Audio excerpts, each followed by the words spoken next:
যুবভারতী কাণ্ডের এক সপ্তাহ পর মুখ খুললেন সুজিত বসু। সরকার তদন্ত কমিটি করেছে, তদন্ত রিপোর্ট দিক, এখন তা নিয়ে কিছু বলবো না মন্তব্য দমকল মন্ত্রীর। একই সঙ্গে সুজিতের আরও দাবি, নিজের মূর্তির প্রশংসা করেছেন মেসি। এই ব্যাপারে আমি এক্ষুনি বলবো না, কারণ সরকার একটা এনকোয়ারি কমিটি করেছে। এনকোয়ারি কমিটির রিপোর্ট বেরোক, কোথায় ভুল কোথায় ঠিক হয়েছে সেটা এনকোয়ারি রিপোর্ট বলবে। আর আমি বলতে পারি এই বাংলায় অনেক বড় বড় জিনিস হয়েছে, হবে। আমাদের সরকারের আমলেও অনেক বড় বড় ইভেন্ট হয়েছে।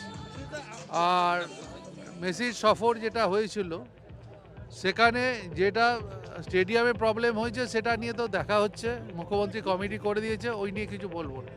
মেসি যখন ফিরে যায় ইনস্টাগ্রামে একটা স্টোরি শেয়ার করে, যাতে অন্য তিনটে শহরে মাঠে খেলাধুলোর ছবি আছে, শুধু এখানে কলকাতা শুধু আপনার যে স্ট্যাচুটা ওনার ভালো লেগেছে, উনি প্রশংসা করেছে।